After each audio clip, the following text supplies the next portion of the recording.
What's it feel like to beat up two of the toughest men in Hollywood?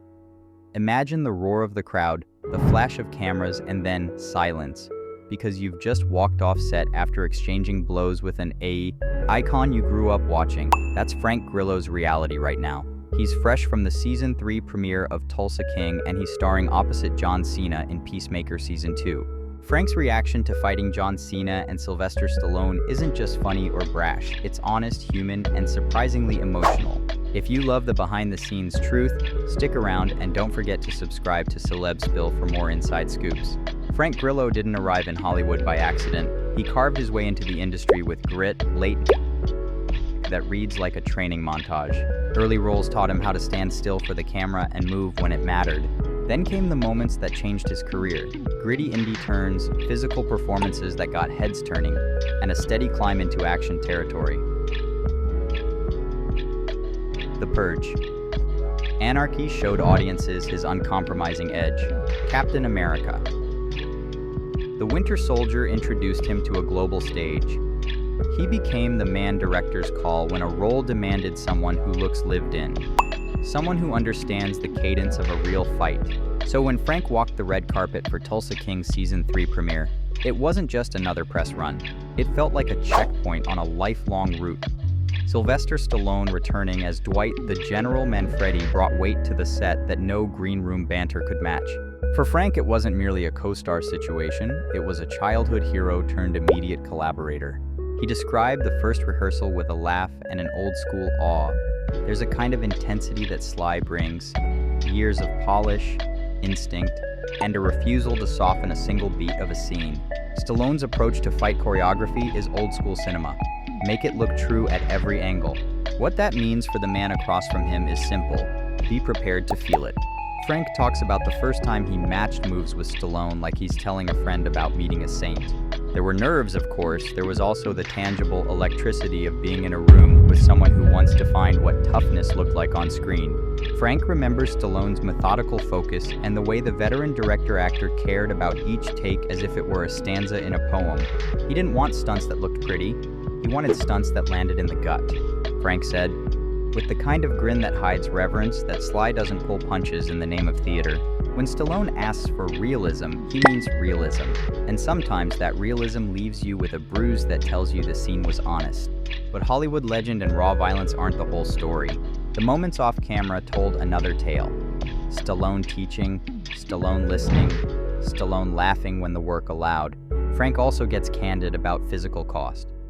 Action roles come with injuries, recovery, and the constant bargaining with a body that ages even as your will pushes forward. He speaks to the grind, the training sessions, the bruises that last longer than the applause, the small victories of landing a clean take. But he doesn't romanticize it. Instead, he pays homage to the collaborative crew who make those moments possible. Stunt coordinators, fight choreographers, camera operators who time a punch just so, makeup teams who turn pain into narrative. Without that village, even the best actor is just flailing in slow motion. The audience reaction matters too.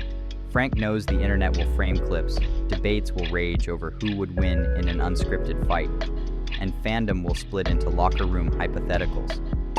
He shrugs at that with a smile. He's more concerned with what the scenes mean within the story, how they impact characters, and how they land emotionally for viewers. If a punch reveals something about a character, fear, regret, resolve, then it has done its job. The rest is noise. As for what's next, Frank teases that Tulsa King Season 3 and Peacemaker Season 2 offer surprises.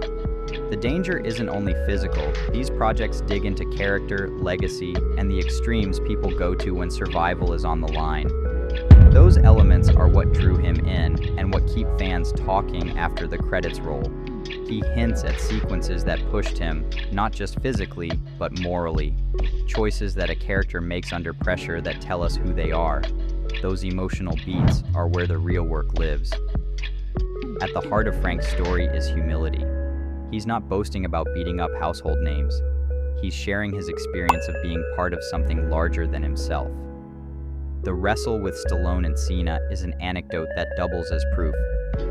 Hard work, respect, and a willingness to learn can put you in rooms with heroes. For an actor who prides himself on authenticity, that's validation enough. So, what's it like, really? It's bruising and exhilarating, it's scary and funny. It's watching a child's hero become a teacher and watching an athletic powerhouse make a set feel like a circus where everyone belongs. It's late nights and laugh lines, calluses and gratitude.